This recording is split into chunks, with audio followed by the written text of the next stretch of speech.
Senhoras e senhores, muito boa noite. Sejam todos bem-vindos ao SESCOM São Paulo para assistir à palestra Medidas Preventivas na Administração de Pessoal, realizada pelo SESCOM São Paulo, a ESCOM São Paulo e Unisescom. Gostaríamos de antecipar nossos agradecimentos a todos que estão nos acompanhando via transmissão simultânea. Lembramos que a participação nesta palestra garante desconto no estacionamento localizado neste prédio. Valide seu ticket na recepção do evento, sempre na entrada. Comunicamos que os certificados serão enviados por e-mail até 5 dias úteis da realização desta palestra. Solicitamos a todos a gentileza de deixar no modo silencioso os seus aparelhos celulares, por favor. Solicitamos também que, ao final do evento, respondam à avaliação que está na pasta e depositem na urna no hall deste auditório. Informamos também que as perguntas deverão ser feitas por microfone ou por escrito ao final da palestra. Aproveitamos também para informar os próximos cursos da área trabalhista da Unisescom. Oficina de Cálculos Trabalhistas, nos dias 24 e 25 de novembro, das 18h30 às 22h30. Oficina de Cálculos de Verbas Rescisórias, nos dias 26 e 27 de novembro, das 18h30 às 22h30. Departamento Pessoal, Rotinas, de 30 de novembro a 8 de dezembro, das 19 horas até as 22h30. Maiores informações, acessem o site www.unisescom.org.br.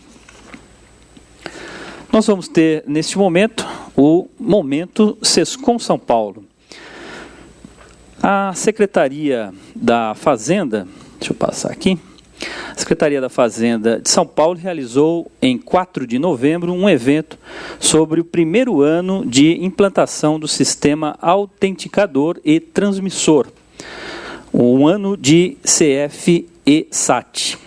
Representantes de todos os setores envolvidos no projeto, a Cefaz São Paulo, a USP, a FRAC, né, Associação Brasileira de Automação para o Comércio, e varejistas, falaram sobre o processo de implantação da tecnologia, os desafios, benefícios e os resultados obtidos. Na oportunidade, o nosso presidente do SESCOM São Paulo, Sérgio Aprobato Machado Júnior, apresentou o tema A Visão do Empresário Contábil sobre o CF e SAT.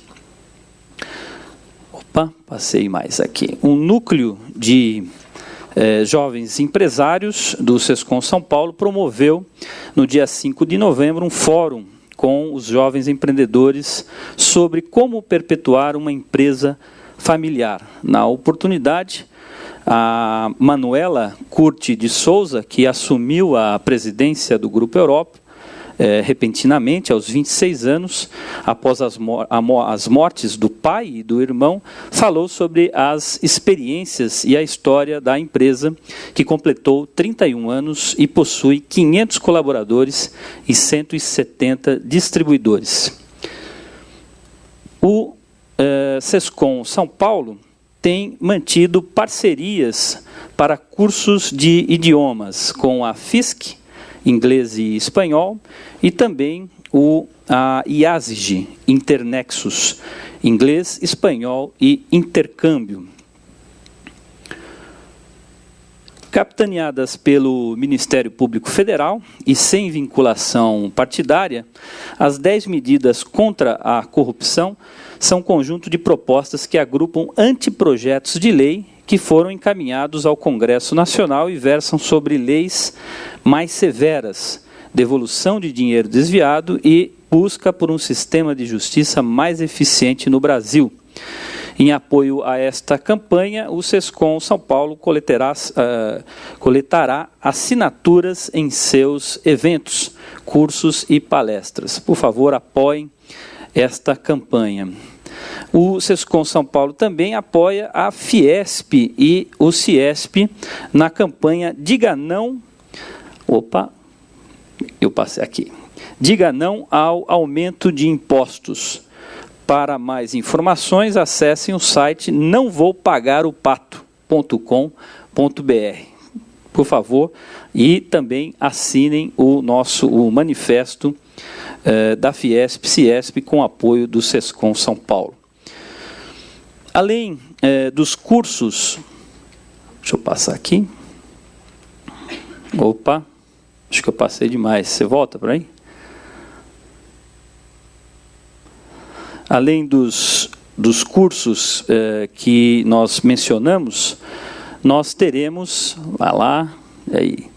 nós teremos as seguintes palestras. No dia 18 de novembro, retenção previdenciária, sessão de mão de obra e empreitada, o 3.4, trabalhista, né, na área trabalhista. E também, 19 de novembro, o Leader Coach, 3.1, gestão com pessoas. Muito bem, esse foi o nosso Sescom. Aqui os serviços prestados pelo Sescom São Paulo. Para atender às necessidades dos segmentos representados, o Sescom São Paulo oferece aos seus associados e filiados uma enorme gama de serviços visando contribuir e proporcionar o desenvolvimento das categorias e do empreendedorismo nacional. Gostaria de destacar ali o Sescom São Paulo Solidário, a Bolsa de Talentos e o Núcleo de Jovens Empresários. Muito bem, este foi o Momento Sescom. Nós, para iniciarmos a palestra Medidas Preventivas na Administração de Pessoal, eu convido ela que é mestre em Direito pela PUC São Paulo, especialista na área do Direito do Trabalho, professora universitária nos cursos de pós-graduação e especializações, autora do livro A Saúde da Mulher e o Meio Ambiente de Trabalho, da editora LTR, 2007. Eu convido a professora Anita Maria Memberg Perecim, a quem eu peço uma salva de palmas.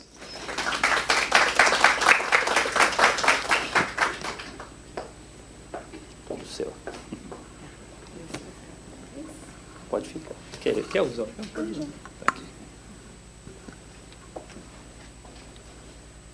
Boa noite. É com muito prazer que eu volto a trabalhar esse tema, medidas preventivas na administração de pessoal. É um tema relevante em função da conjuntura atual e em função dos novos sistemas que vão estar incluídos nos próximos exercícios. 2016, nós temos a e-social, né?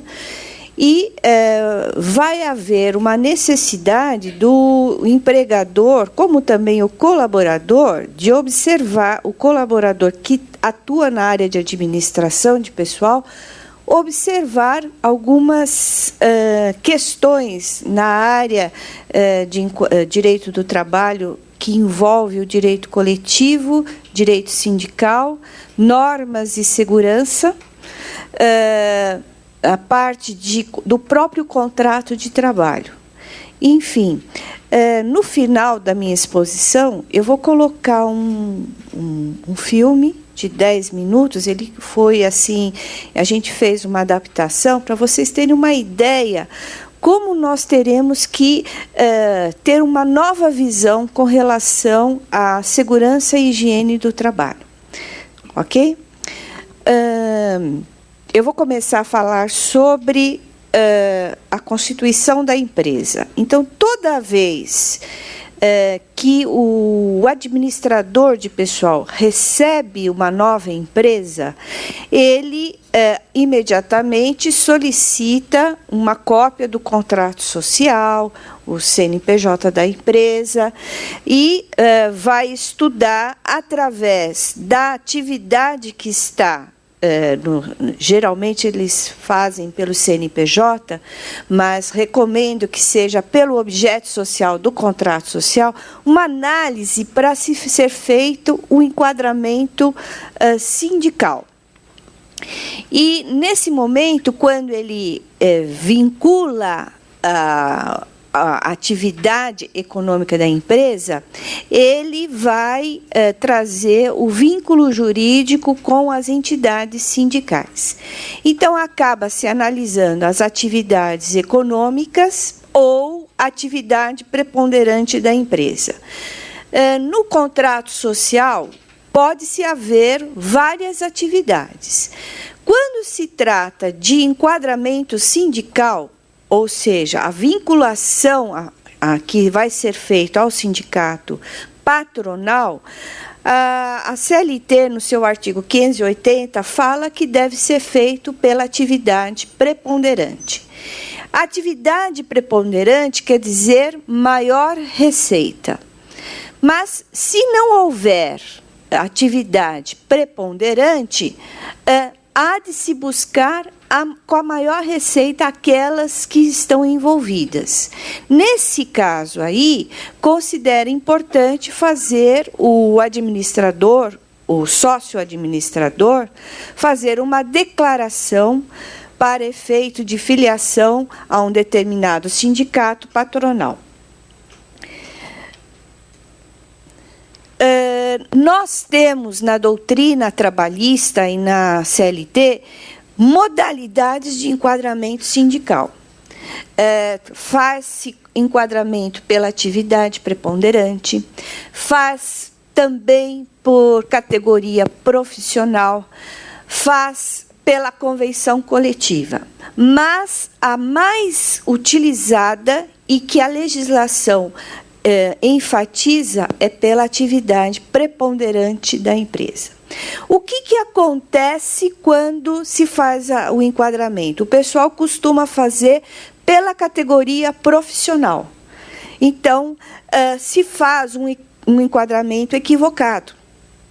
Na verdade, se deve ser feito pela atividade preponderante e subsidiariamente pela categoria profissional. Se faz ao contrário, acaba havendo um passivo trabalhista aí, porque muitas vezes a categoria profissional nada tem a ver com a atividade preponderante da empresa. Nós temos modalidades de categorias, né? Quais são as categorias? Categorias preponderantes e categorias diferenciadas. A preponderante é quando ela segue a filiação subsidiária profissional, e a diferenciada, ela possui um sindicato específico, mas ela acolhe com aquele grupo preponderante. O que a empresa deve fazer para isso? Ela deve verificar se o sindicato patronal tem uma convenção coletiva com a categoria diferenciada. Ou se a empresa tem um acordo coletivo com a categoria diferenciada. Se não houver convenção coletiva ou acordo coletivo, então a categoria diferenciada vai agregar as normas coletivas da categoria preponderante. E o recolhimento da contribuição sindical fica vinculado ao sindicato da categoria profissional diferenciada. Tá? Isso já tem sedimentado numa súmula do Tribunal Superior do Trabalho. Então, todo vínculo sindical, jurídico sindical, se faz através do enquadramento sindical da atividade econômica preponderante da empresa e, subsidiariamente, a categoria profissional. Geralmente, eu escuto dos meus alunos o inverso. Se fala, professor, eu fiz pela categoria profissional. Não deveria, porque não existe, salvo se houver uma modalidade na convenção coletiva, o fechamento desse enquadramento sindical, que é muito raro. Tá? Se fizer pela sindical profissional, como eu já lhe disse, vai haver possivelmente um passivo relacionado às diferenças salariais, falta de cumprimento, o não cumprimento de cláusulas normativas, né? Enfim, já inicia a empresa com passivo trabalhista. Com relação a contribuições sindicais, nós temos 3 contribuições. A sindical, que a natureza jurídica é tributária, a confederativa e a assistencial. Com relação à contribuição sindical patronal, ela vai se valer considerando o valor do capital social que foi lá identificado, né? Se a empresa ela foi constituída no meio do ano, ela, mesmo assim, entende-se que ela deve recolher a sindical. E não existe a proporcionalidade. No caso dos empregados, nós sabemos que se desconta no mês de março e se recolhe em abril, e quando dá admissão, né, posterior, ao mês posterior à admissão, vai ser feito o desconto. Se caso ele já tenha recolhido essa contribuição sindical, então fica em ordem, não há necessidade de se fazer o desconto. Quando nós temos aí a filiação sindical, o vínculo jurídico, nós temos que observar nas normas coletivas, principalmente na convenção coletiva e dissídio coletivo, a database da categoria. Pode ser que no ano seguinte as categorias discutam a database. Aliás, vocês sabem o que quer dizer database? Vocês sabem me colocar o conceito de convenção coletiva e dissídio coletivo? Hein, pessoal? Convenção coletiva é quando há um acordo entre as partes. Dissídio coletivo é quando é decidido judicialmente. Então, a convenção é quando há um acordo entre sindicatos de base territorial. Database, as categorias decidiram que aquela data seria um marco para se discutir cláusulas econômicas, sociais e de direito, né? Reajuste salarial.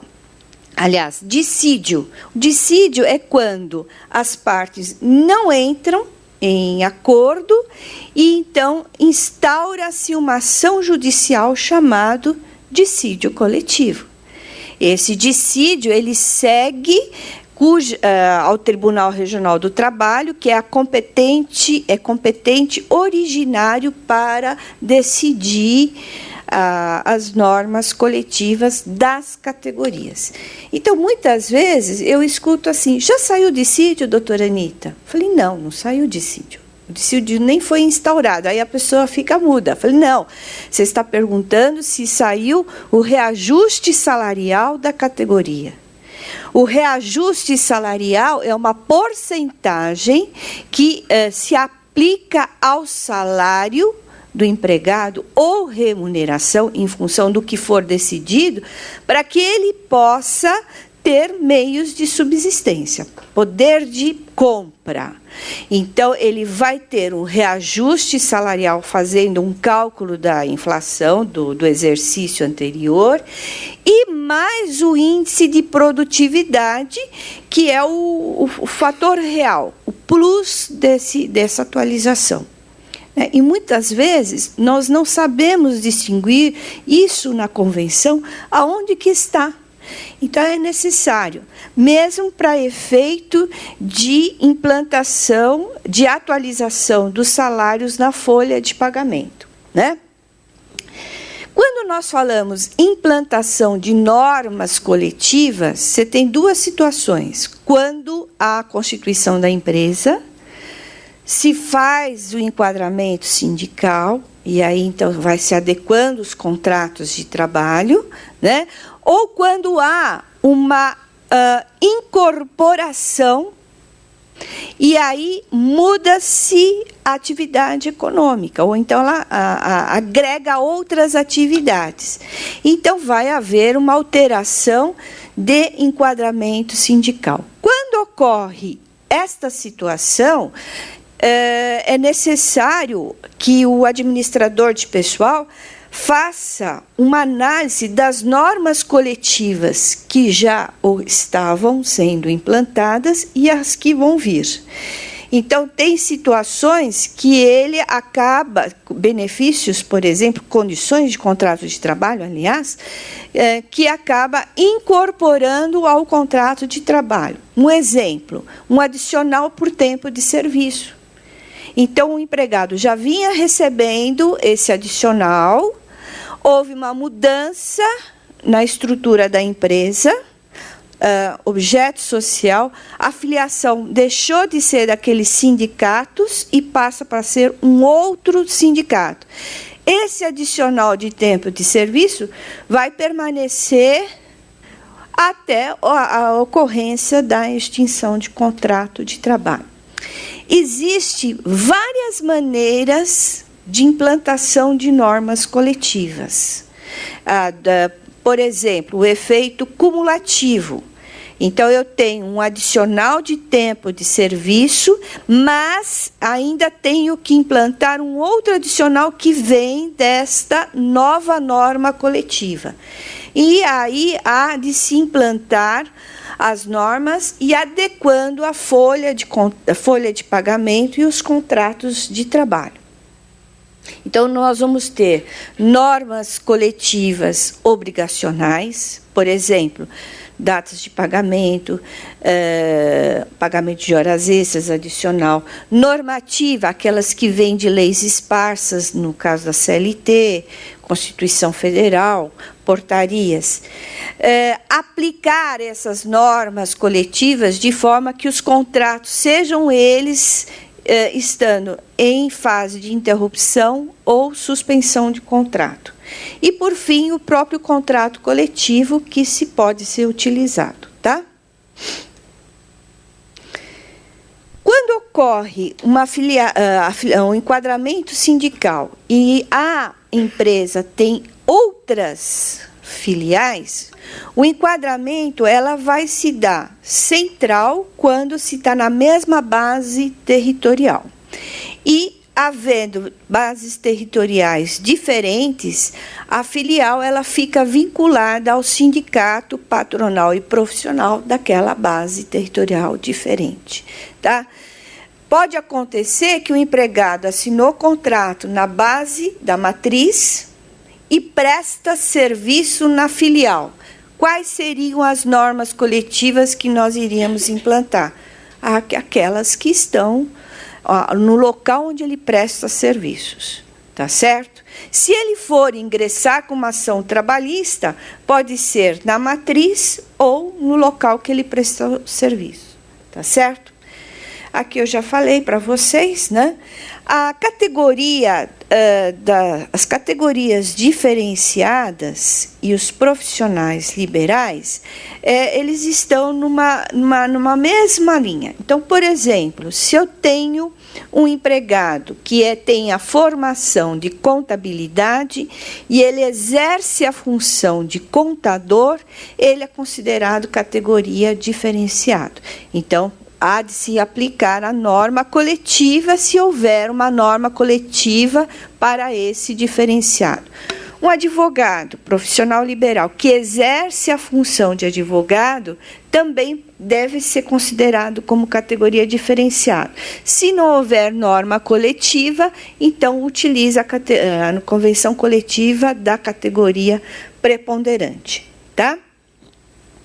Nós temos na doutrina e na legislação as outras duas contribuições que eu queria colocar aqui para vocês: a assistencial e a confederativa. A assistencial, como a confederativa, elas são contribuições facultativas, elas não têm natureza jurídica de tributo. Mas, se houver a previsão na norma coletiva, traz aí a questão da aplicabilidade dessas contribuições. Mesmo porque a CLT tem um artigo, o 513 da CLT, que dá prerrogativa para os sindicatos estabelecerem contribuições. Tá? Então, isso é um assunto que sempre gera polêmica, e a oposição ela pode ser feita tanto pelo lado profissional como o lado patronal, porque o pessoal pensa sempre que o profissional que deve se opor. Não, o patronal também, né? As empresas optantes do Simples, elas estão dispensadas, isso vocês já sabem, né? Bom, a empresa chegou até o escritório, vocês analisaram o contrato social, falamos de filiação sindical, certo? Demos uma noção. E aí, imediatamente, nós vamos trabalhar com os documentos trabalhistas, esquecendo de alguns detalhes na área de segurança e medicina do trabalho. Então, primeiramente, fazer uma adequação das normas de segurança com relação à atividade econômica. Então, primeiramente, inspeção prévia. O que é isso, professora? Bom, isso seria uma autorização de funcionamento da empresa para o mercado aí. Geralmente, nem se pensa nessa questão. Mas eu acredito, com os novos sistemas que nós vamos ter aí, o e-social, e vai ser necessário essa informação com relação à inspeção prévia. Então, o que é a inspeção prévia? Ela está prevista na norma regulamentadora número 2 da portaria 3.214, e ela traz aí a necessidade da empresa obter uma autorização para o funcionamento. Isso vai ocorrer quando ela inicia as atividades ou então quando altera o seu layout de estrutura física, né? Fez uma reforma imensa, uma construção, uma reforma, então volta a ter uma nova inspeção prévia. Necessidade de verificar se é preciso ter os serviços especializados em segurança e medicina do trabalho. Também está previsto na NR4. O que seria isso? Presença de técnicos de segurança, CIPA, enfermeira do trabalho, médico do trabalho. Muito vai vincular ao número de empregados e atividade econômica, né? Então, é necessidade de se ter esse serviço na empresa. Eu percebo que tem algumas empresas que contratam, né, terceirizados. Eu acho complicado, porque numa fiscalização ele vai querer verificar se há um empregado, um técnico de segurança ali à disposição para orientar os empregados, fazer toda a parte preventiva. Além disso, a Comissão Interna de Prevenção de Acidentes também vai depender do grau de risco da atividade econômica e o número de empregados na forma da NR5. EPI, equipamentos de proteções individuais, equipamentos de proteção coletiva, a implantação do PCMSO, Programa de Controle Médico de Saúde Ocupacional, e prevenção de riscos ambientais. Acho que vai ter um momento que eu vou mostrar por quanto tempo deve ser guardado esses programas, certo? Se não me falha a memória, por 20 anos. Se não me falha a memória. Cada ano tem que se atualizar esses programas. O e-social ele vai trazer pedido dessas informações. Né? É necessário que vocês acompanhem a empresa nesses procedimentos aqui.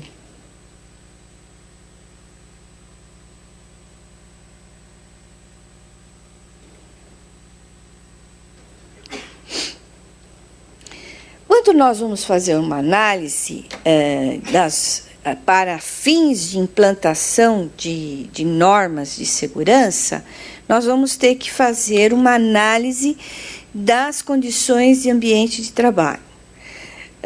Para que se implante os programas de riscos, né, adeque o PCMSO e aplique de forma concreta os EPIs e os EPCs, considerando as atividades laborais.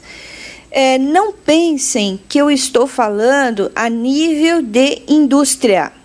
Nós estamos falando a nível de serviços também. Então, todas essas questões envolvem empresas em geral.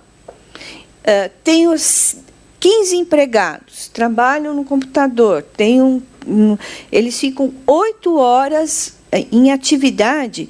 Eu vou ter que fazer uma implantação de um programa de preventivo para que não ocorra problema de LER, DORT, pressão alta, doenças ocupacionais em função dessas atividades, né, monótonas.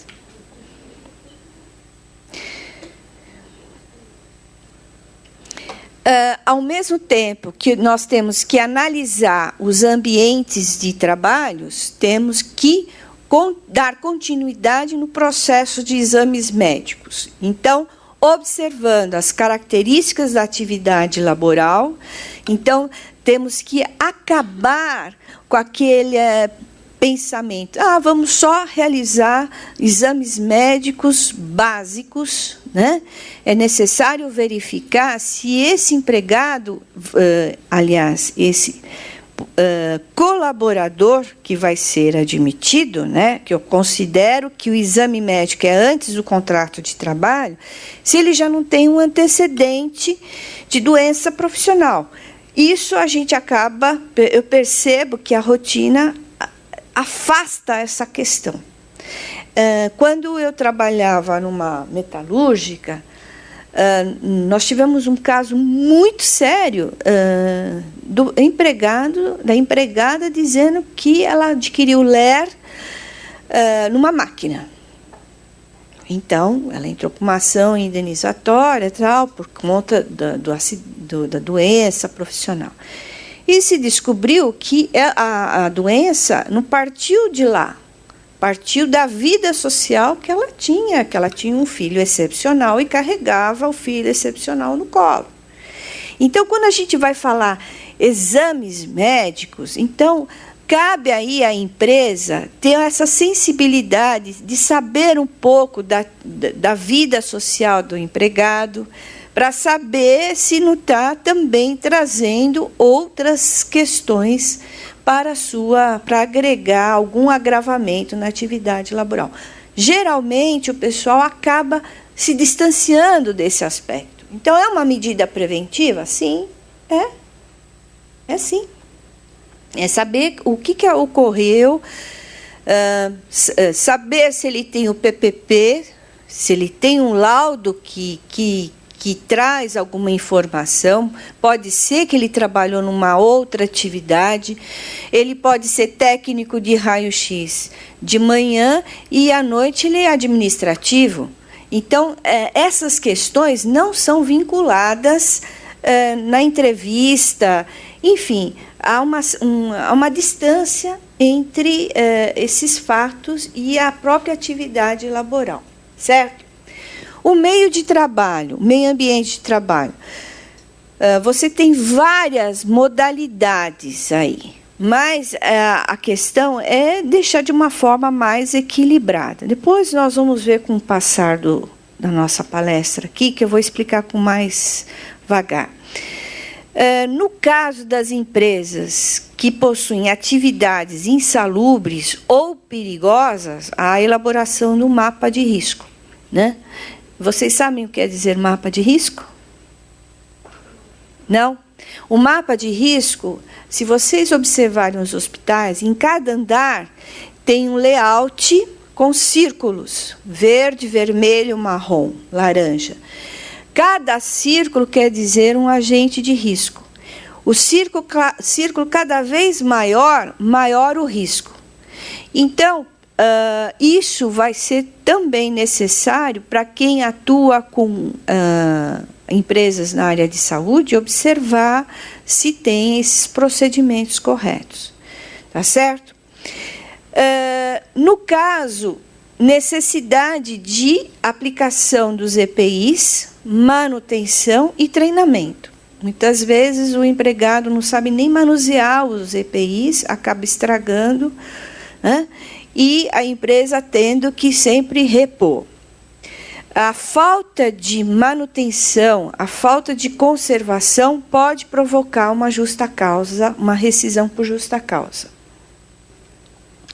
No caso dos nossos treinamentos, também pode estar vinculada à redução de absenteísmo. Então, no caso aí, os afastamentos constantes faz com que a necessidade de ter treinamentos. O aumento de turnover, afastamentos, aliás, também, faz aumentar o FAP na folha de pagamento. E o pessoal acaba esquecendo de trabalhar com essa situação. Aliás, tudo que eu estou falando para vocês seria uma forma de se fazer, elaborar a defesa para pedir a redução do FAP para feito junto à Previdência, quando ela publica, se traz o extrato dos índices e havendo um aumento do elemento FAP, a necessidade de fazer a defesa observando todas essas medidas preventivas. Muitas vezes o pessoal não leva em consideração o real FAP que está sendo divulgado no Ministério da Previdência. Acaba colocando 1%. Isso vai gerar futuramente uma dívida ativa, né, gente? Porque você não está pagando corretamente o valor da contribuição previdenciária patronal. Então, uma das formas da defesa para pedir a redução do FAP seria a apresentação dessa rotina de medidas preventivas. Vamos à admissão. Então, a empresa já teve enquadramento sindical, falamos dos programas e agora o processo de admissão. Há uma dificuldade o pessoal ainda tem dificuldade principalmente o empresário, de observar os CBOs corretos. Acredito que agora, com o novo E-Social, vai ser uma coisa mais impositiva para se colocar a real atividade do empregado, né? Que se discuta se ele vai exercer um cargo ou função. Observar o piso real da categoria, né, o piso salarial mínimo. A necessidade, verificar se vai ser necessário fazer um quadro de carreiras ou ter uma tabela, apenas uma tabela de cargos e salários. Por quê? Porque o quadro de carreira ele tem todo um procedimento administrativo perante o Ministério do Trabalho. Sendo homologado esse quadro de carreira, cai por terra a questão da equiparação salarial. A tabela de cargos e salários, há necessidade da descrição das competências, das funções, das atividades laborais, para não ocorrer um questionamento com relação à equiparação salarial. Pode ocorrer um acúmulo de funções, em função da falta desses itens aí. Então, há necessidade de se adequar o salário com relação a esse acúmulo. Então, ele é motorista, ajudante geral, ele é tudo ali, né? Ele faz de tudo. Então, há necessidade de se adequar o salário com relação a esse acúmulo de funções.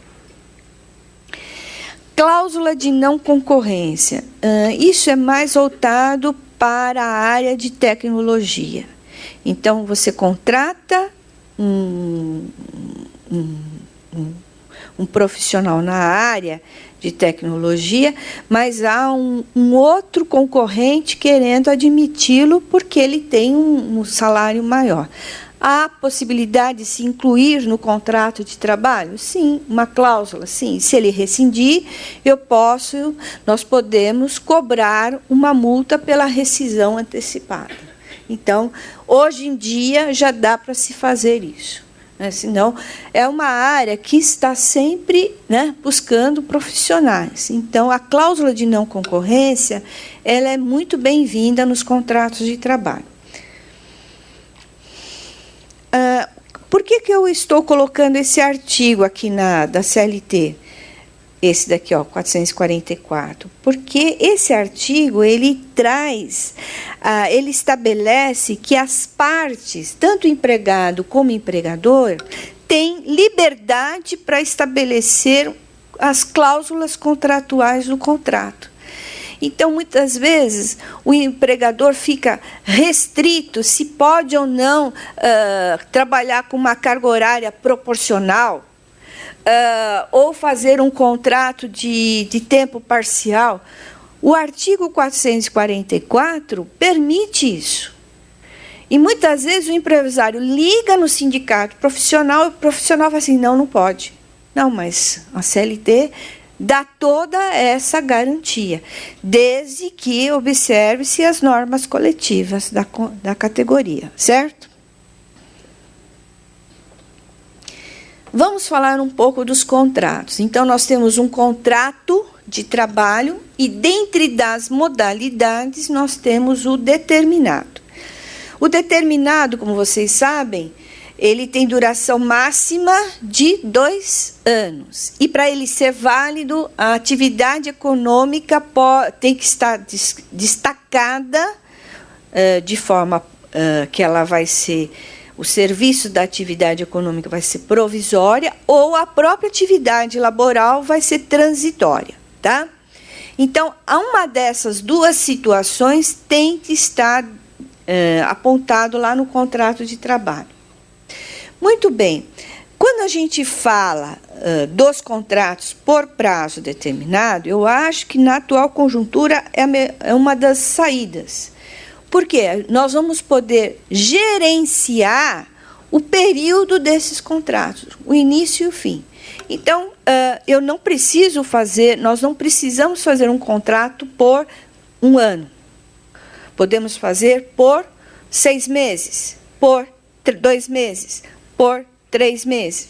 Só que esse contrato eu vou poder prorrogar uma só vez e vou identificar a melhor data de início e a melhor data de saída. O mesmo que eu queria dizer para os períodos de experiência. O pessoal coloca 90 dias, mas precisa pôr 90 dias, gente? Não. Eu posso colocar 30 dias? Sim. 15 dias? Sim. Porque quanto menor o período, menor o custo. E nesses contratos, por prazo determinado, e o período de experiência, há necessidade de conversar com o empresário para saber qual é a real data que ele deseja iniciar para não ter problemas de pagamento, que hoje leva-se muito em consideração essa situação. Então, gerenciar data de início e final do período de experiência. Por exemplo, mas o período de experiência acabou na sexta-feira. Aí é a grande questão. Vamos já identificar datas para que não ocorra atraso no pagamento das verbas rescisórias ou até um problema de reversão de contrato por prazo indeterminado. Ok? Eu coloquei aqui formalização de instrumentos separados. O que acontece? Geralmente, quando se faz o contrato de trabalho com período de experiência, põe assim, 45, prorrogável, mais 45, e o pessoal assina 90 dias, correto? Então, a jurisprudência já vem tratando esse assunto, dizendo que as partes assinaram por 90 dias. Então, recomenda-se que se faça instrumentos separados. 45 dias, se deseja 45, faça um instrumento em separado e um outro instrumento prorrogando por mais 45, ok? Para não ter problema de que foi contratado por 90 dias. Já teve interpretações dessa forma, tá? Cuidado.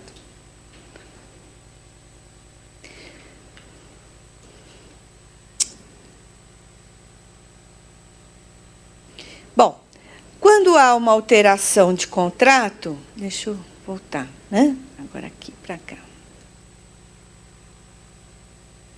Isso. Nos exames médicos, nós já falamos? Não. Praticamente eu já falei tudo isso, né? Antes de ocorrer o exame médico, o pessoal do RH já tem que solicitar para o serviço médico a descrição, vai informar ao serviço médico a descrição das atividades laborais, para ele não ficar só nos exames básicos determinados pelas NRs, né? Necessário descrever e, se for necessário, pedir exames complementares. A periodicidade dos exames médicos vai vincular quanto o grau de insalubridade ou não da atividade econômica ou da atividade laboral do empregado. E verificar se há um histórico ocupacional com relação a acidentes, doenças profissionais e assim sucessivamente. Havendo uma alteração de contrato, é necessário observar o artigo 468 quanto aos requisitos de validade. Então, aí nós vamos ter a concordância do empregado e que o prejuízo não ocorra de forma direta ou indireta. Vamos supor, então, nós temos um empregado que trabalha aqui em São Paulo, mas a empresa determina que ele vá trabalhar em Florianópolis, né? Ele fala, olha, eu não posso porque eu tenho todo estruturado aqui. Lógico que é um prejuízo direto.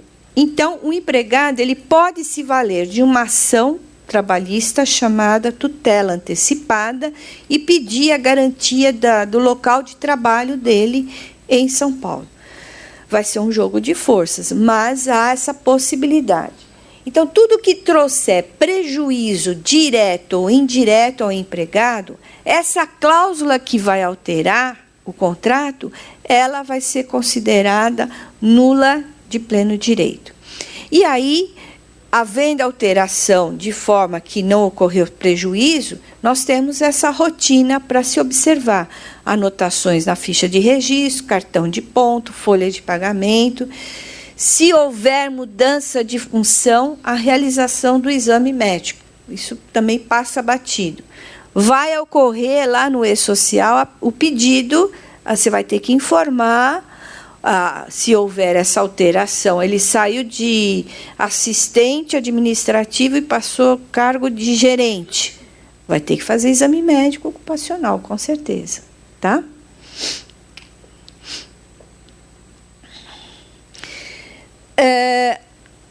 Havendo essa conjuntura atual, essa conjuntura social, econômica do país, leva a trabalhar com outros institutos jurídicos. Nós temos hoje uma forma de contratar empregados com uma carga horária menor. Então, nós temos o trabalho de regime parcial. Esse contrato ele tem uma carga horária semanal de, no máximo, 25 horas semanais. Então, há a possibilidade da empresa contratar empregados, mas não com uma carga horária de 44. Se ela tiver essa possibilidade de implantar esse sistema, seria a melhor saída. porque ela tem um empregado com regime de 22 horas, de 20 horas, 24 horas, ou então quando ela tem uma necessidade de uma determinada época de buscar esses profissionais. Então, ela pode implantar esse contrato de regime parcial. Esse empregado não tem como pedir diferenças salariais daquele que trabalha 44 com as mesmas atividades. Por quê? Porque existe uma previsão na norma coletiva que dá essa possibilidade de contratar com menos carga horária, com menor valor de salário. Tá certo? Esses empregados que trabalham sobre esse regime e foram admitidos de forma direta, eles vão ter formas diferentes de férias, em função da sua carga horária. Não vão poder fazer horas extras e também não vão poder pedir abono pecuniário. Então, é uma situação que hoje está se pensando em implantar em algumas empresas em função dessas dificuldades. Pode acontecer que muitos empregados que trabalham 44 horas passam para um regime de tempo parcial só para manter os empregos. Também há essa possibilidade, tá certo? Olha só. Então, se ele tem de 22 a 25 horas, ele vai ter 18 dias de férias. Se ele tiver 9 faltas injustificadas, reduz o período de férias 50%, e assim sucessivamente. Certo?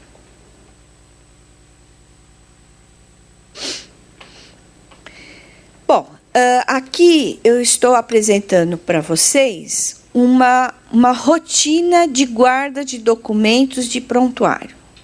Então, muitas vezes, o pessoal vai arquivando, não tem uma ordem certa, e essa rotina aqui que eu coloco para vocês é para efeito de fiscalização trabalhista, documental e na área de segurança e medicina do trabalho, tá?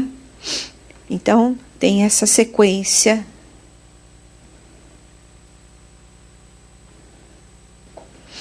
Arquivar de forma cronológica, considerando que a rescisão vai ficar no final do prontuário.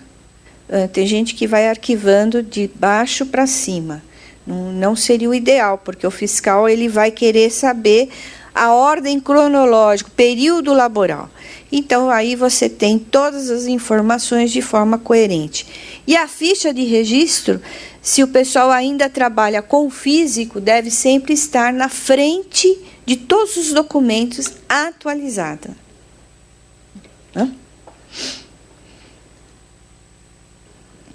Tempo de guarda dos documentos. Então, prazo de folha de pagamento, de tempo de guarda, 10 anos. Atestados médicos, 10 anos. Ficha de salário família, 10 anos. Depósitos do FGTS, 30 anos.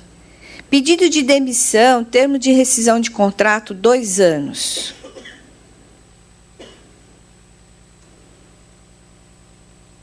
Cinco anos. Todos esses que nós estamos visualizando. Por que 5 anos? Em função da prescrição quinquenal prevista na Constituição Federal. Recibo de férias, abono pecuniário, alteração de contrato de trabalho, 5 anos. Cartão de ponto, 7 anos, eu recomendo. Mesmo eletrônico.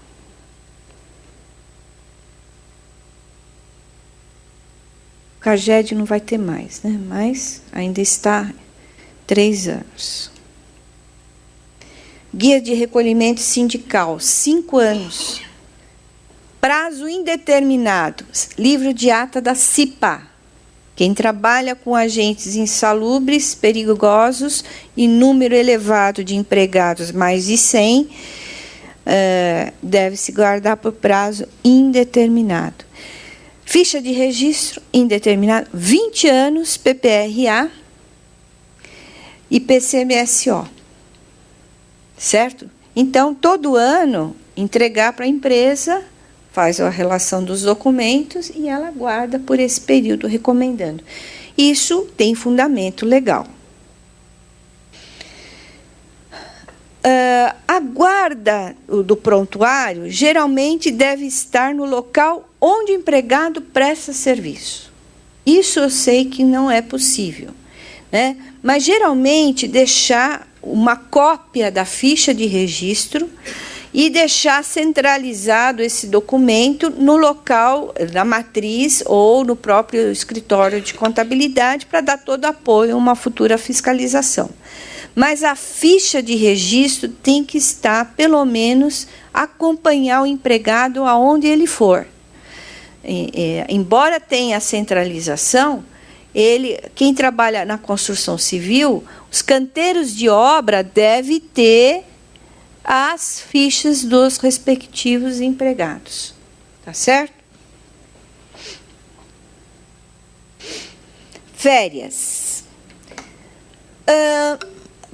Algumas empresas já fazem esse planejamento, né? Fazem planejamento em função de uma série de informações. Então, primeiramente, a gente vai saber que seriam os períodos aquisitivos.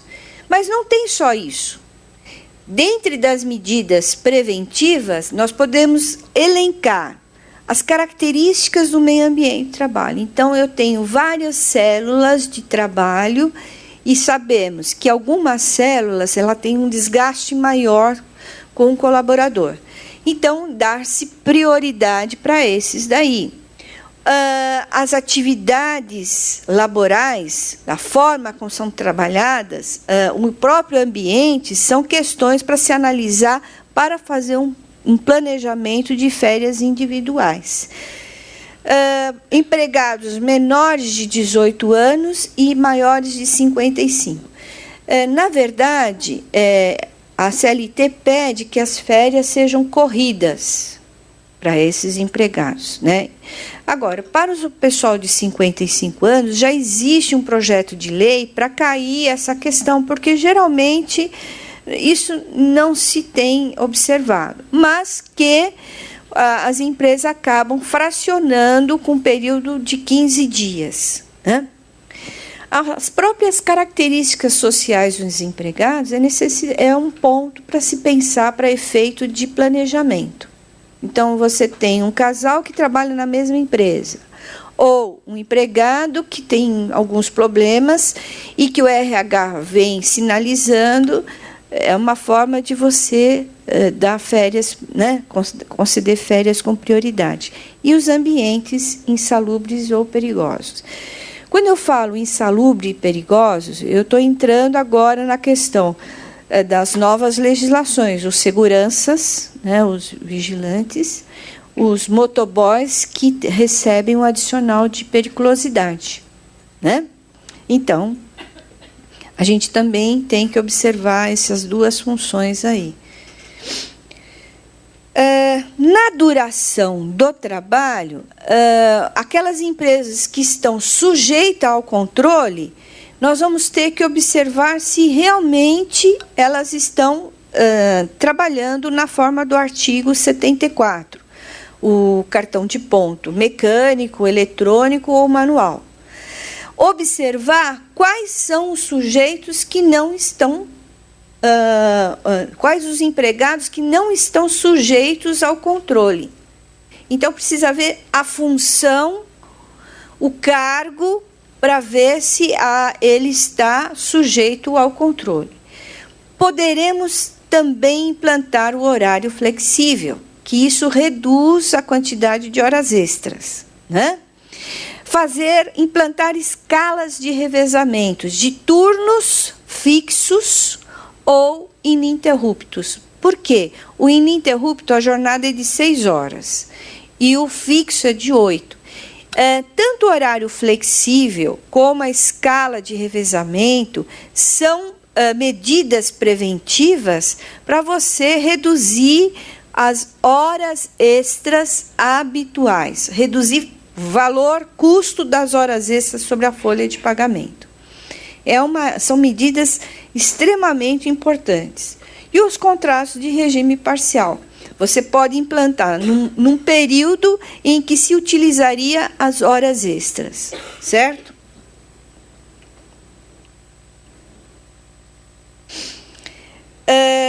Vamos fazer, então, para efeito de duração, a elaboração desses indicadores, né? Duração de trabalho. Então, quantidade de horas extras anuais e os seus respectivos valores. Para eu implantar, por exemplo, horário flexível, eu tenho que mostrar quanto que o empresário está pagando de horas extras de forma anual, né? Observar sistema de compensação diferente do banco de horas. Eu posso utilizar o sistema de compensação, né, de forma diária, como também posso implantar o banco de horas de forma que venha reduzir o valor das horas extras. Implantar o horário flexível, escala de revezamento e as compensações que eu falei. Tanto a compensação de horas, banco de horas, regime de tempo parcial, há necessidade de ter previsão na convenção coletiva ou acordo coletivo de trabalho, certo? Quais seriam, então, esses pontos positivos se nós aplicarmos, implantarmos uma jornada flexível? Redução de horas extras. O poder de gestão do empregador ele vai ficar mais efetiva com relação à jornada de trabalho legal do empregado. Vai haver a necessidade de um amadurecimento com relação à pontualidade do empregado. Isso é uma resistência, né, que deve ser trabalhado. O empregador ele vai ter um controle maior e pode ser implantado em determinados setores da empresa, não precisa ser todos os setores, né? Então, aqueles setores que demandam um excesso de horas extras, dá para você suprimir as horas extras e implantar a jornada flexível. Quando eu falo suprimir horas extras, seria o caso de aplicar a súmula 291, que seria a supressão das horas extras. Vocês sabem o que quer dizer supressão? Supressão é o seguinte: quando o empregado realiza vários meses, anos, horas extras, essas horas extras passam a incorporar a remuneração do empregado.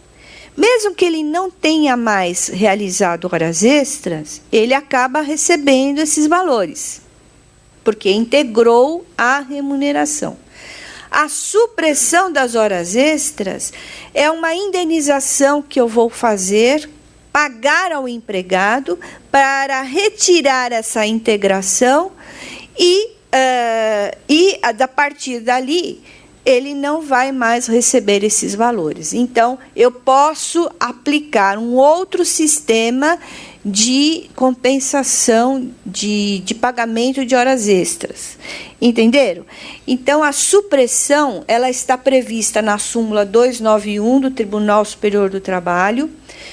Se faz, lá ela traz como fazer o cálculo para indenizar o empregado e suprimir esse valor da remuneração, para se implantar uma nova forma de pagamento de horas extras. O banco de horas, ele é muito interessante e eu vejo nas convenções da seguinte forma: o empregado fez 1 hora extra, ele descansa 1h30. Por que 1h30? É para dar realmente o tempo do descanso. E as horas extras, na verdade, não é bom nem para ele nem para o empregador, porque as horas extras, quando são pagas, ela tem incidências legais, não tem, gente? Imposto de renda, fundo de garantia, contribuição previdenciária, quer dizer, ele não acaba recebendo o valor efetivo das horas extras. E para o empregador é um custo muito alto, certo?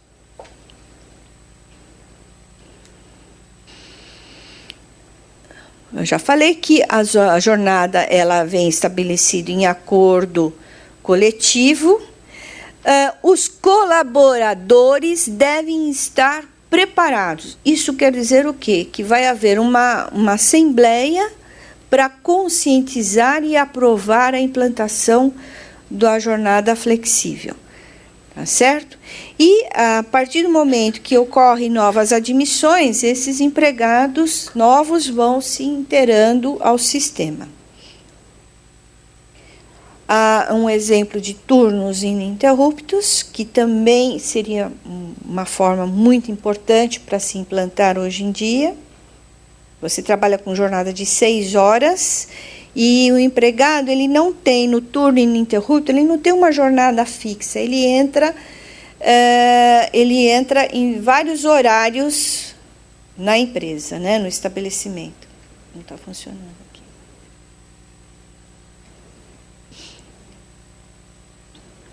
Aqui eu apresento para vocês uma planilha de horas extras, né? Todo final do ano mostra a elevação das horas e depois apresenta a aplicação daquelas medidas melhores para efeito de pagamento de horas extras. Isso daí nós precisávamos mostrar para o empresário a necessidade de se trabalhar a compensação de horas, de suprimir as horas extras na folha, de se implantar o banco de horas e de se implantar a jornada flexível, né? Ou até o contrato de regime parcial, né? Então, olha o custo que sai, gente. E o empregado acaba trazendo aí doenças profissionais, né? Porque o acúmulo de horas extras, a produção acaba se perdendo aí, né? Também no final do ano, a necessidade de mostrar a concessão de férias dos empregados dali, em função da idade, do perfil, do setor, para que o empresário possa fazer um planejamento no ano seguinte dessas características aí, daquelas características que eu acabei de passar para vocês.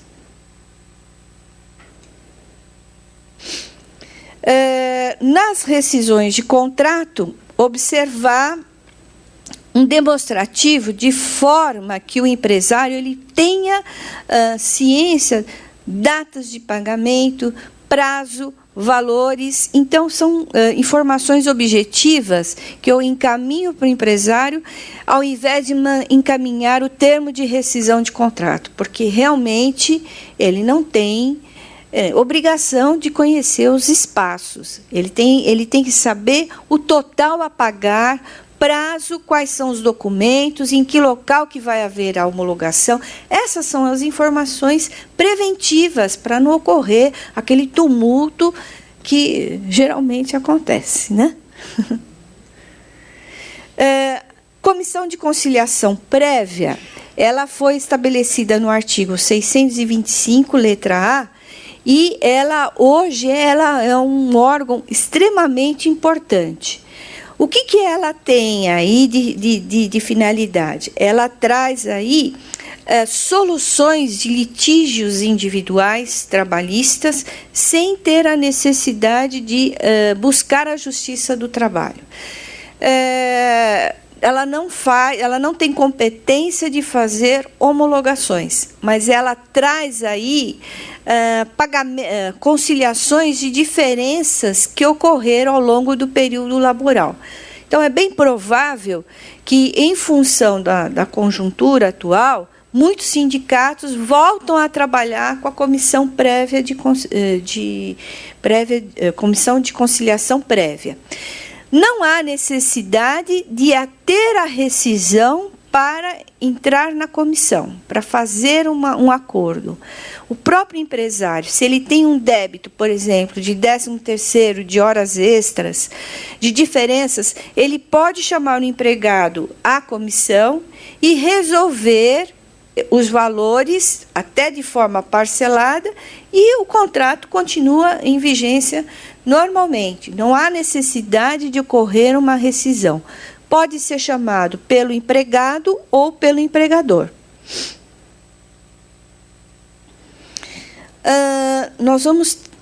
Eu vou passar agora, nós já falamos de admissão, nós falamos de enquadramento, exames médicos, admissão, duração de trabalho, férias e, por último, sistema de gestão de segurança.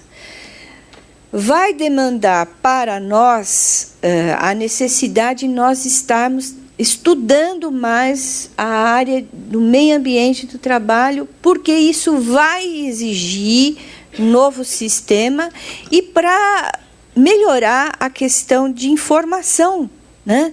de dar melhor orientação para os clientes.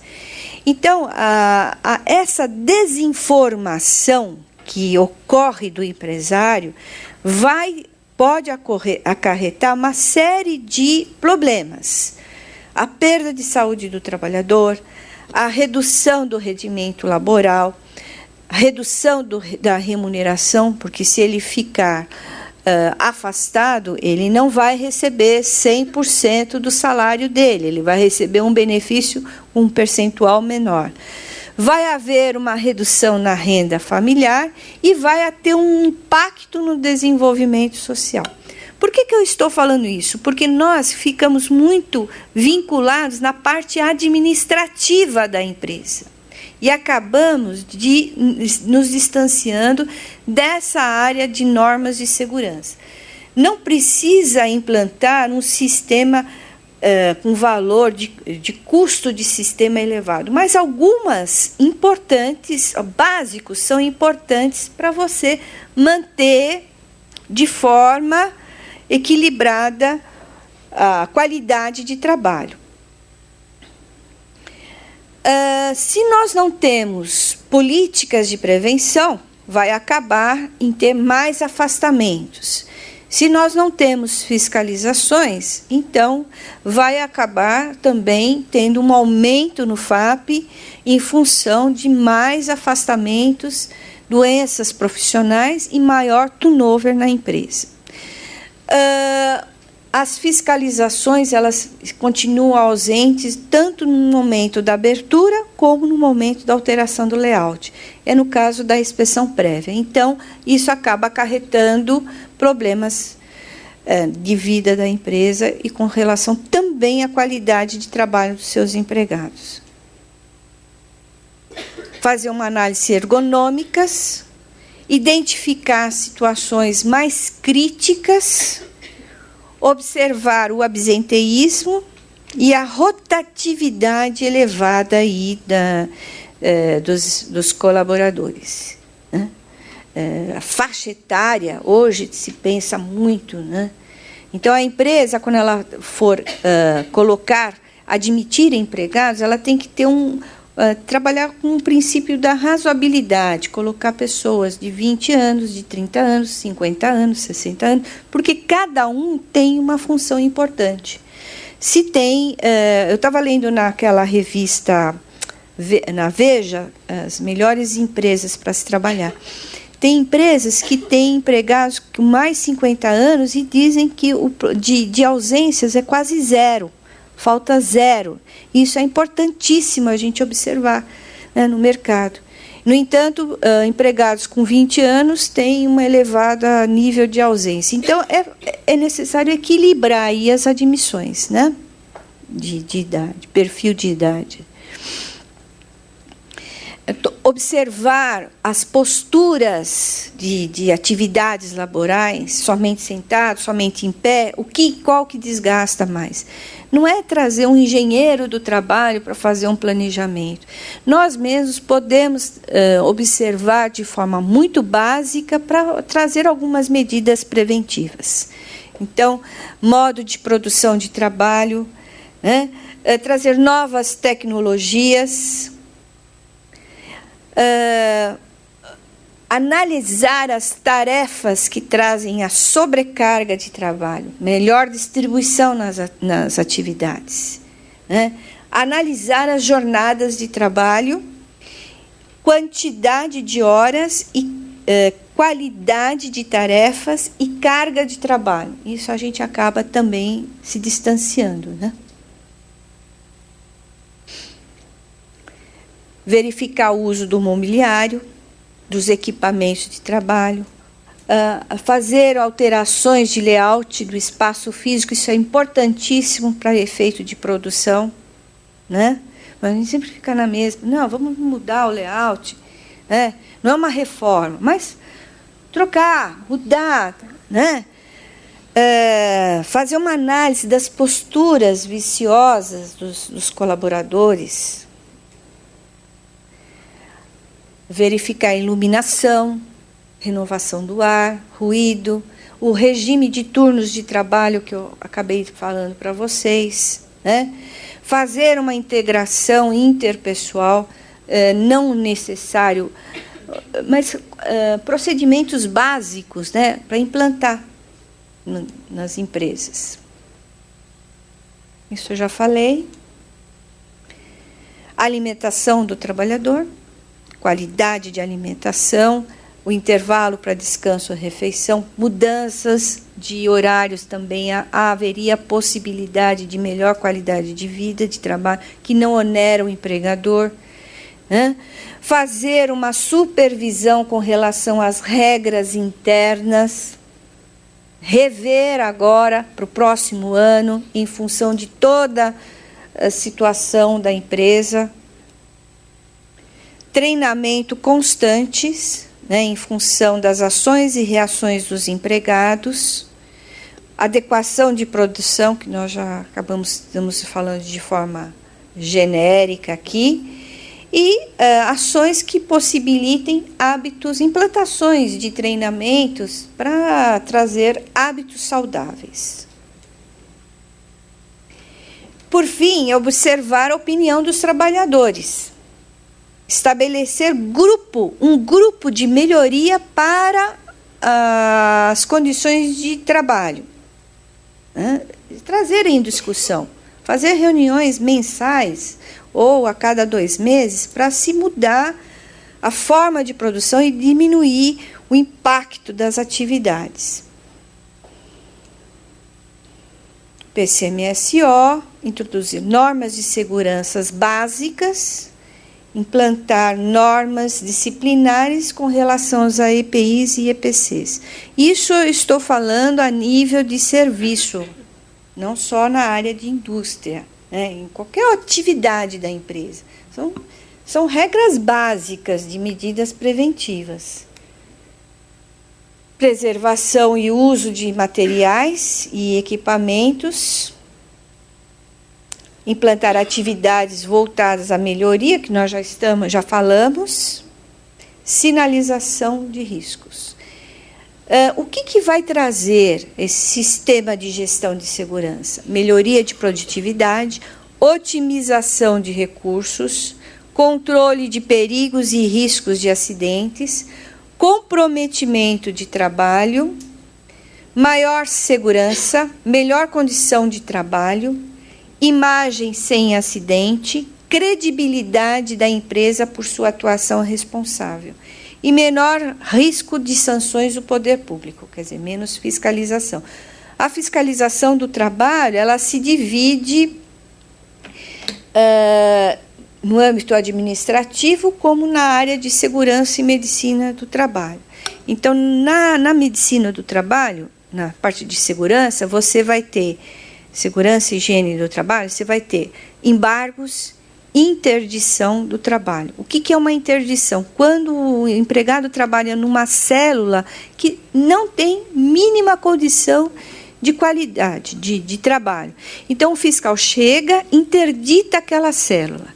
Enquanto não houver uma adequação às normas de segurança, fica interditado, né? E o embargo é quando há uma obra para ser feita e não tem nenhuma segurança com relação, uma obra, uma reforma, aos usuários e os empregados. Então, o fiscal do trabalho, ele embarga a obra. Essas são as referências legais, certo? Então, nós vamos passar agora um filme muito simples, ele é dos anos 80, Ele foi adaptado a um curta, certo? Mas é um alerta para vocês. Obrigada. Pode passar.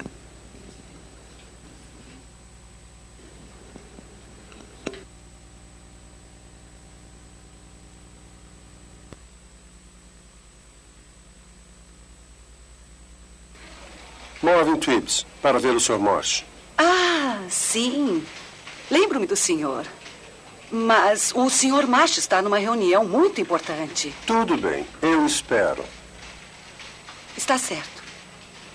Bem, pode me dar licença um minuto, sim? Mas é claro. Ouça, eu sei que o pessoal está pressionado, mas me tragam alguma coisa, pelo amor de Deus. Já estamos com 2 semanas de atraso. Com licença, Sr. Marsh. Está aí o Sr. Twibbs, que quer vê-lo. Twibbs? Twibbs? Quem é? Ele trabalha na divisão de segurança do escritório. Ah, era só o que faltava. Um abelhudo da segurança do escritório. Pode voltar outro dia? O senhor já mandou ele voltar 2 vezes. Acho que deve recebê-lo. Tudo bem. E Jack, machucou? Não. Tudo bem. Que droga. Cuidado, Jack. Obrigado. Você está bem? Tô. Precisa ter cuidado. Eu sei. Segurança do escritório. Que piada.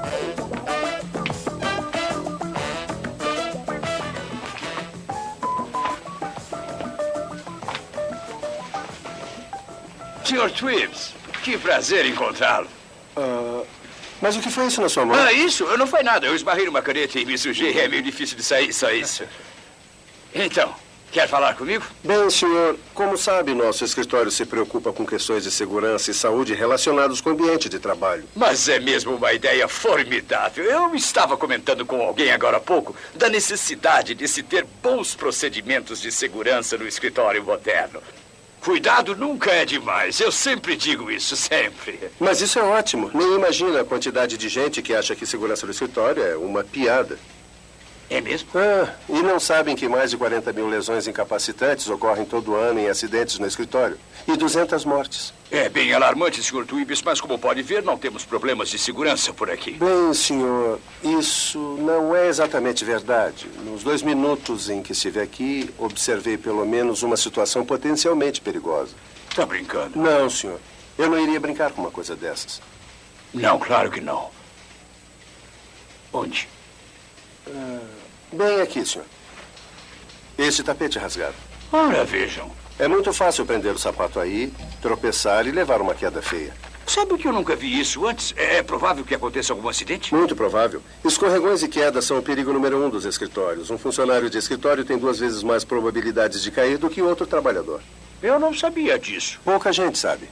E não é só em tapetes rasgados. Piso mal colado pode causar um problema. Fios de telefones, cabos elétricos que ficam atravessados no caminho. Deixa que eu vou buscar. Ótimo.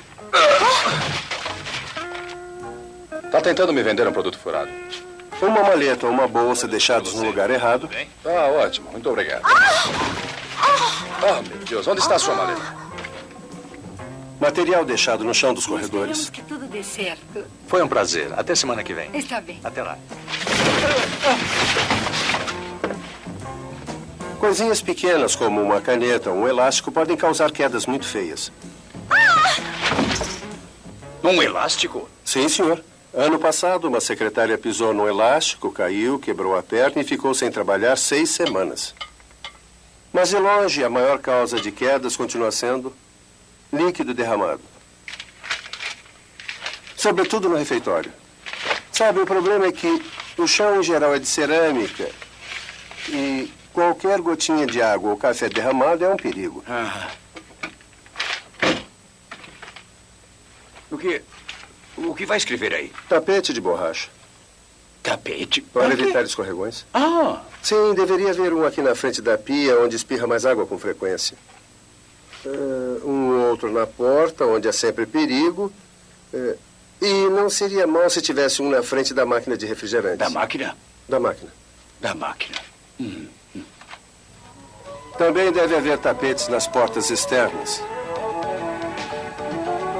As escadas devem ser carpetadas ou ter uma faixa antiderrapante em cada degrau. Se alguma coisa derramar, não ignore o fato. Mande limpar imediatamente.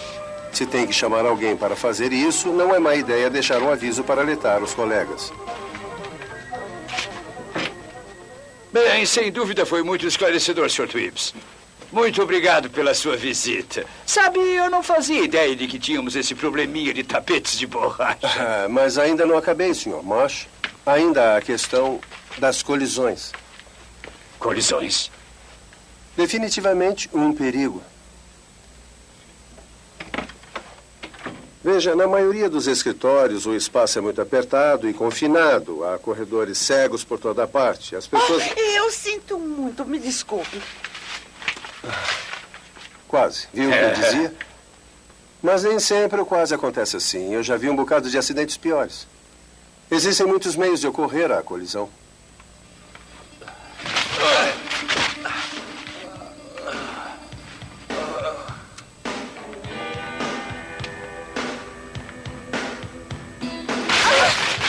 Oh, me desculpe.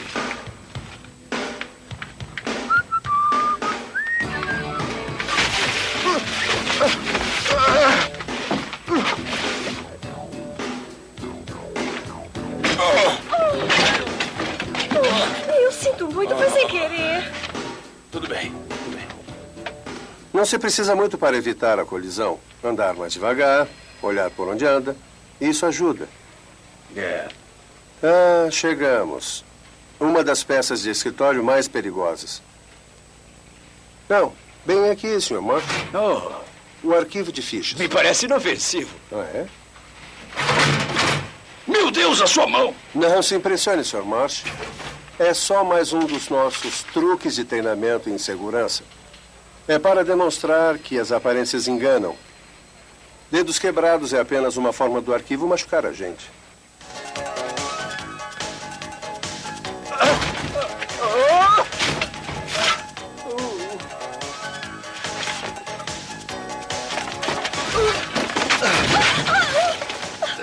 Você está bem? Sim, claro.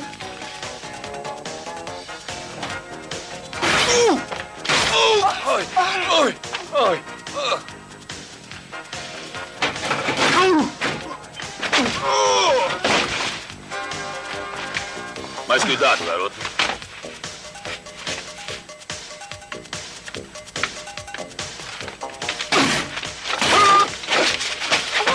Você está bem? Deixa eu te ajudar. Esse arquivo não tem nenhuma trava. Mas onde vou botá-lo? E isso é ainda pior. O que é isso? Essa gaveta de baixo só está pela metade. É. E essa de cima está repleta. E daí? Afaste-se, por favor.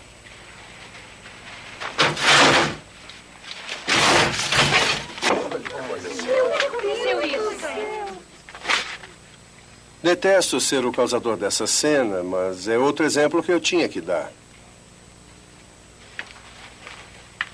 Não fiquem aí paradas. Chamem alguém para arrumar essa bagunça. E tratem de travar esse arquivo. Depois do arquivo, a cadeira inclinável é outra.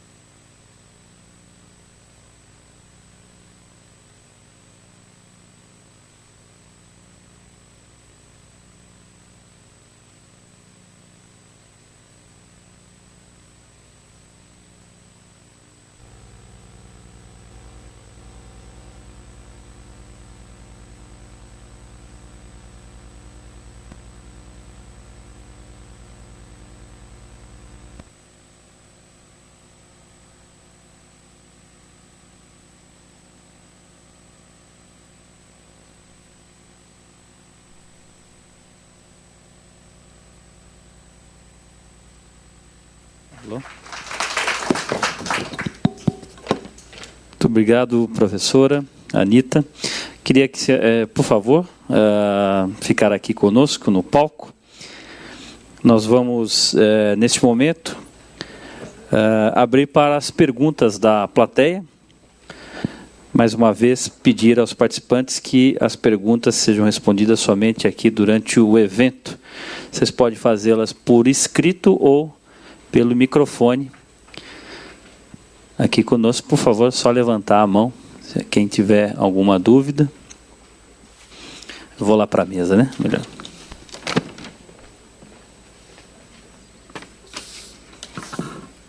Já temos uma pergunta aqui. Para as horas extras passarem a compor o salário do trabalhador, ao ponto de ser suprimidas, né? Durante quanto tempo ele deverá efetuar estas horas extras? 1 ano, 2 anos ou mais? A partir de 1 ano. 1 ano já incorpora ao salário. Então, para você retirar esse valor de horas, suprimir, há de se pagar a indenização, que nós chamamos supressão de horas extras. Paga-se, faz um recibo à parte.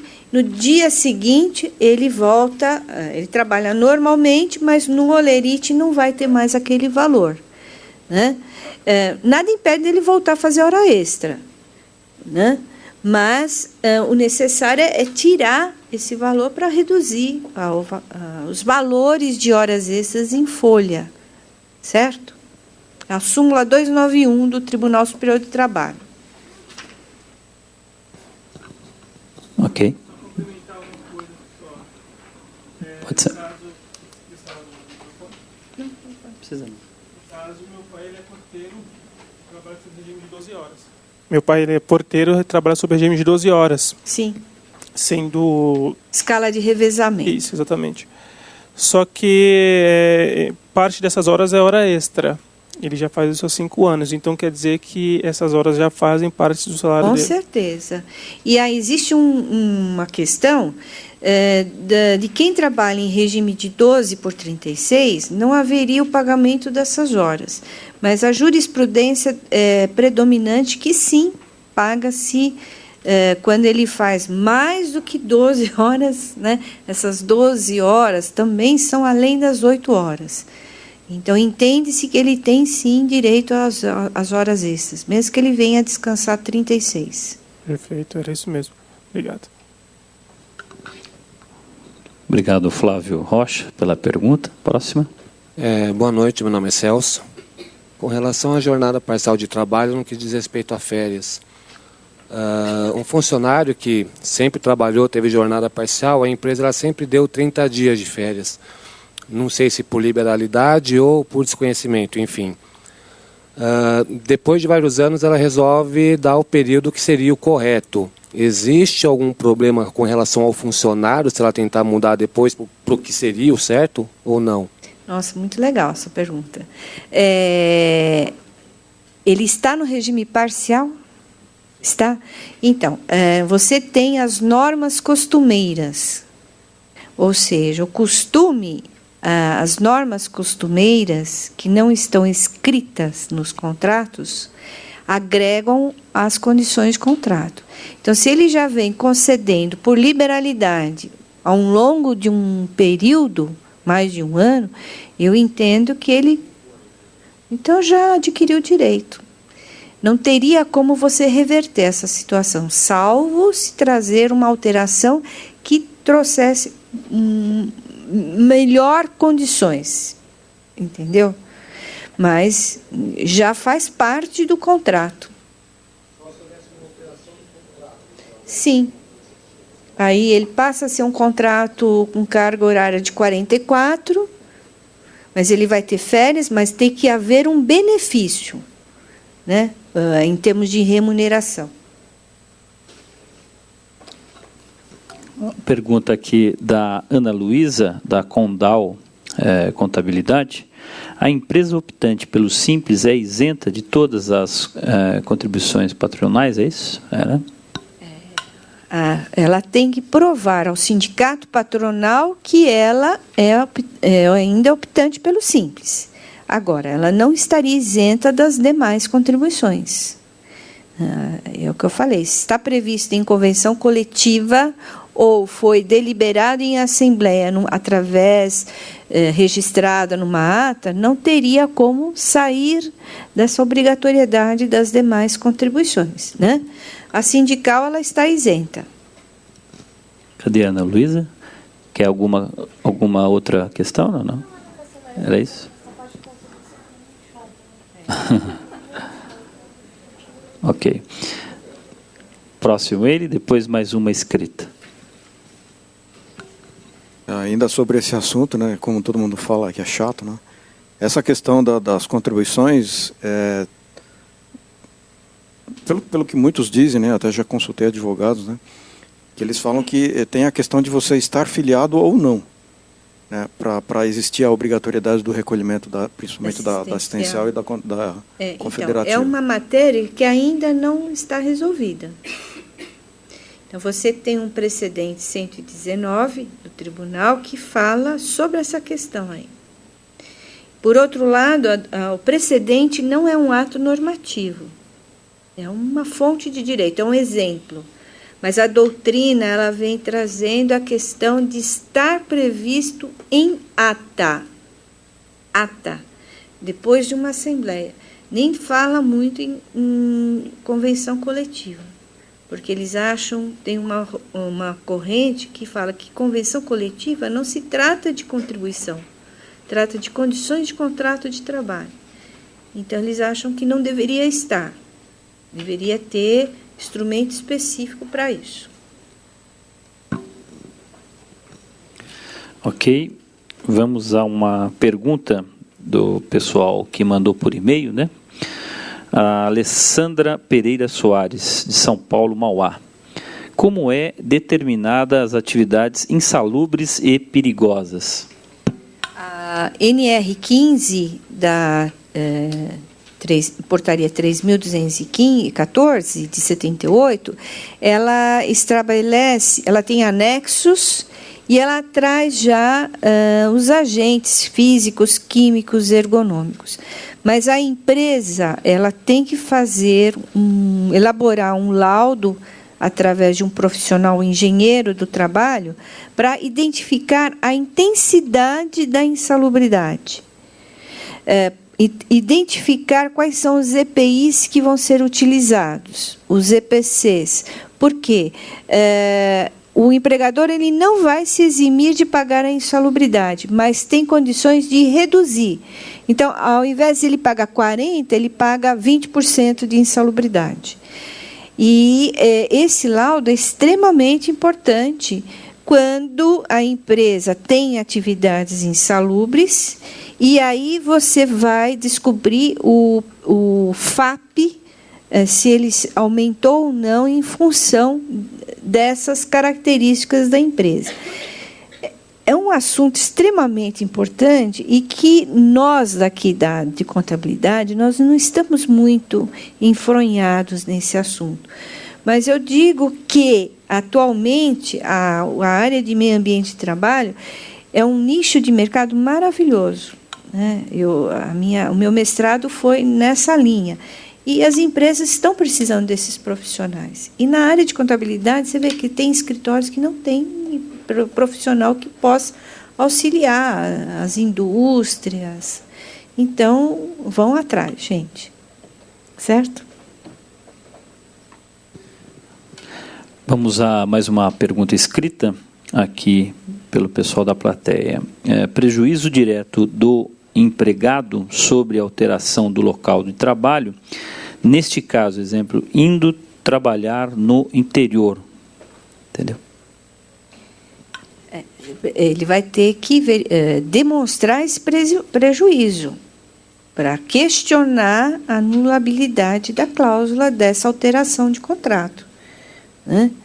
Então, essa transferência que foi para o interior, quais foram os prejuízos? Ele vai ter que demonstrar para realmente questionar a cláusula que alterou no contrato. Certo? Karina, cadê a Karina? Entendeu? Ok? Karina, que é da MHM Contabilidade. A Mônica Ribeiro, com o país tão atrasado, é isso? Tão atrasado quanto ao cumprimento da legislação, educação e conhecimento, como implantar o e-social? Na verdade, o e-social é um sistema e ele vai trazer um acerto de aplicabilidade das normas trabalhistas e previdenciárias. Eu não falo trabalhista, mas várias, nos contratos de trabalho. A legislação não alterou. O que nós alteramos foi um programa e que vai exigir o cumprimento que já está na CLT. Então, mas vai fazer com que se tenha regras, né, prazos fixos. Por exemplo, o registro do empregado. Né, o artigo 29, 48 horas. Né, você tem que devolver a carteira. Né? Tem gente que fica um mês com a carteira do empregado. Né? E outras situações que já estão na CLT, mas vão ter que se valer, fazer o que está já estabelecido. É o programa que vai enrijecer os prazos, vai mandar buscar a efetiva realização dos prazos. Ok, Mônica? Ok. A Alessandra mandou mais uma lá. Internauta, nossa internauta Alessandra. Obrigado pela participação. A empresa pode ser autuada quando ela não permite fazer os exames complementares exigidos por uma determinada função? Ela pode ser autuada, sim. Se ocorrer uma denúncia, né? E ocorrer um acidente, uma doença do trabalho, ou uma doença profissional, e que trouxe um prejuízo para o empregado, e aí o Ministério do Trabalho ou até o Ministério Público são acionados. Sim, com certeza. Eu acabei de dizer da interdição. Eu tive um caso de uma metalúrgica, uma parte lá das células interditadas, porque a pessoa trabalhava na pior situação possível.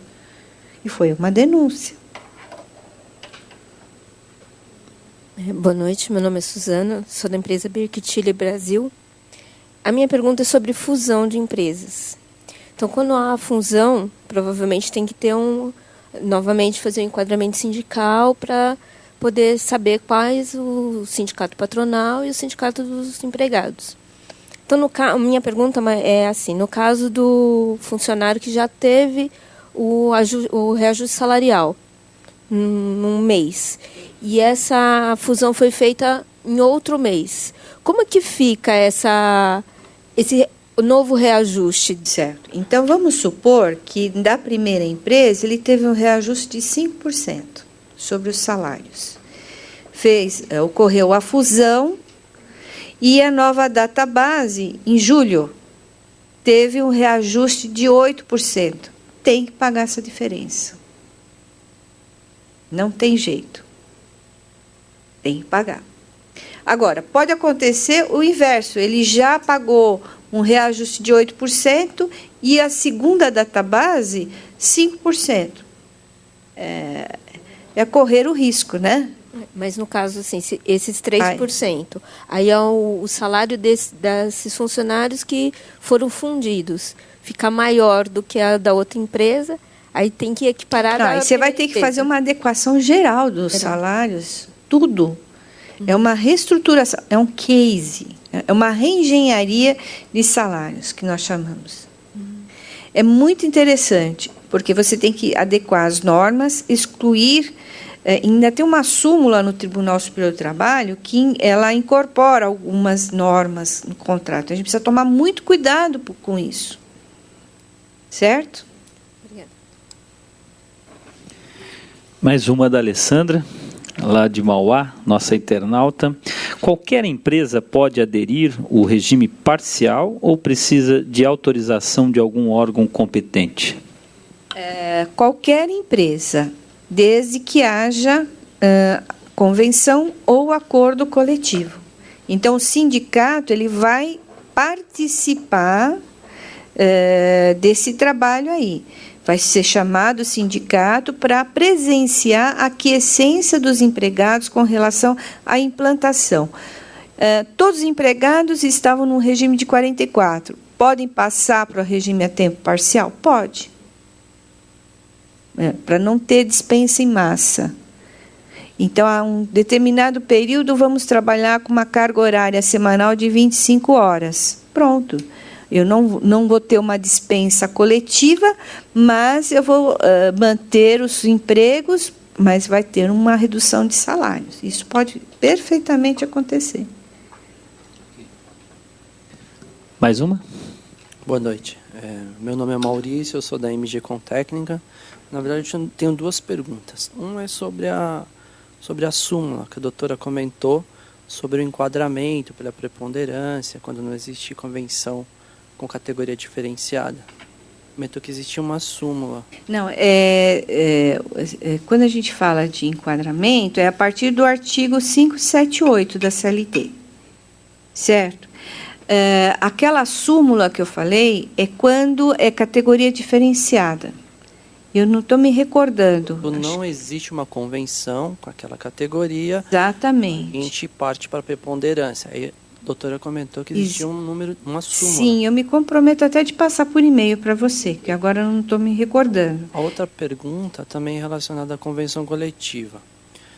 Queria saber qual é o teu entendimento com relação às cláusulas convencionais, né? A convenção ela tem uma validade, né? Como você falou, tem uma database, e nessa database essa convenção ela é renovada, né? Então é discutido isso novamente com o sindicato. Algumas cláusulas até deixam de existir nessa convenção, passam a existir novas cláusulas. No fato de uma empresa ter uma troca de convenção coletiva pelo novo enquadramento, ou até mesmo, de repente, uma fusão, alguma alteração que faça essa alteração. Essas cláusulas, a de adicional comentou que ela seria uma cláusula de direito. Poder excluir, né? Isso. Qual seria o entendimento para demais cláusulas, por exemplo, cláusulas sociais, isso mesmo? Então, aí é o que nós estávamos falando. Fazer uma reengenharia, né? Trabalhar para que o empregado não sofra prejuízo. Eu não vou poder, por exemplo, tirar o vale-refeição, diminuir o valor. O valor é R$20. Então, se no próximo que vai chegar é 19, eu vou manter os 20. Entendeu? Então, é tudo de forma que você vai ter que aplicar o princípio da razoabilidade, um equilíbrio. Entendeu? Entendi, mas... você não vai poder reduzir o valor. Isso, elas sofrem alterações. Vão sofrer.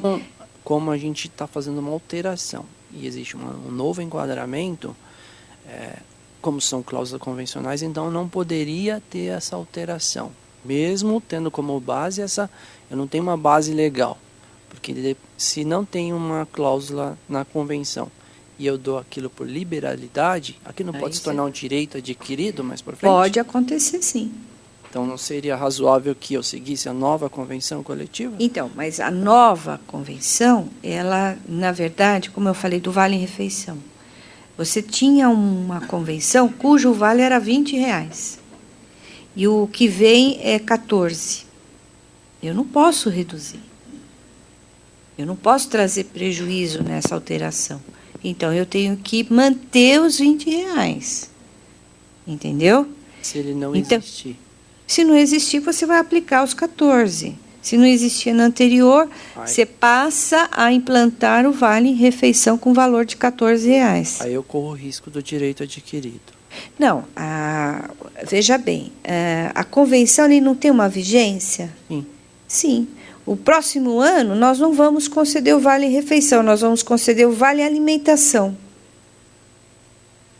Houve alteração.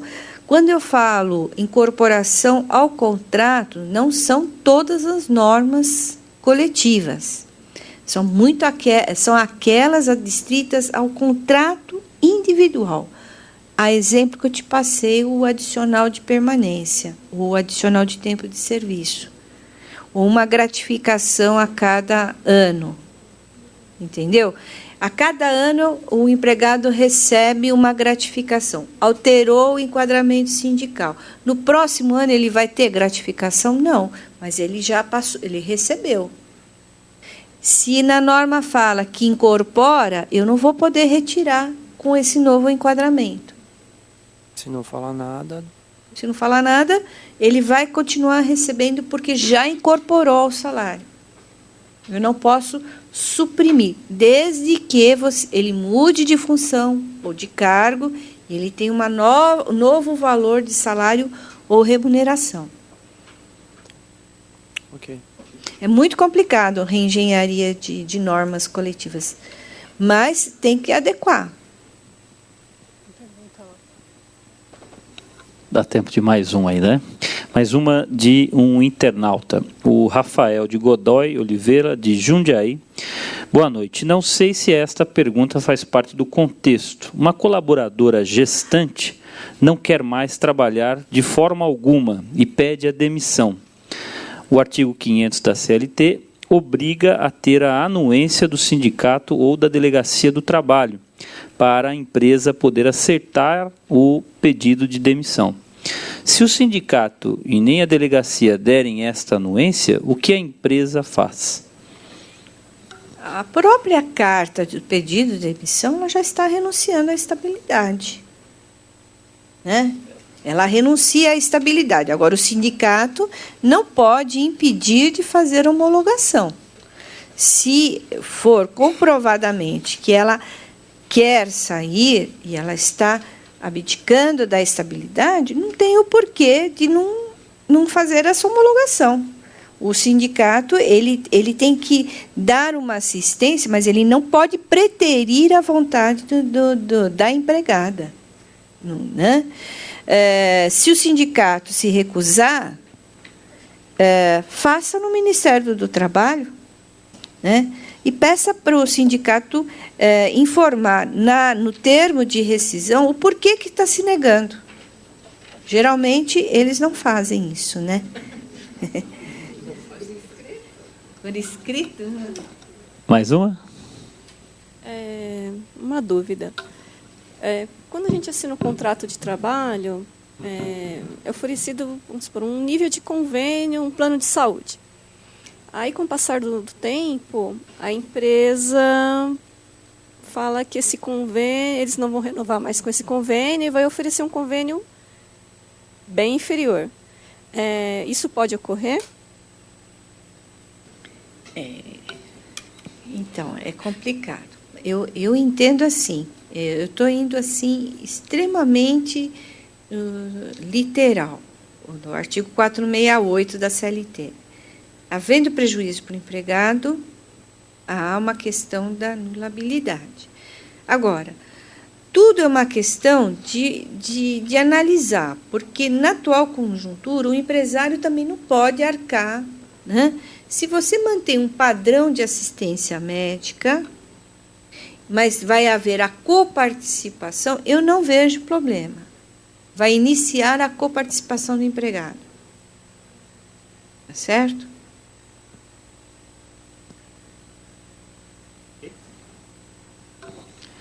Ok? Foi a última, né? Tá bom. Eu pediria mais uma vez uma salva de palmas à professora Anita Maria Membeck Perecim. Nosso muito obrigado. Nós gostaríamos de informar a todos que foram arrecadados 12 unidades de brinquedos que serão doados às entidades cadastradas no programa SESCOM Solidário. Mais uma vez, solicito a todos que respondam à nossa avaliação, a ficha de avaliação desse evento, e coloquem aqui na urna, no hall do auditório. Mais uma vez, os nossos agradecimentos a todos que nos acompanham via transmissão simultânea e aos departamentos do SESCOM São Paulo que organizaram esta palestra, a Unisescom Tecnologia e Infraestrutura. Uma boa noite a todos.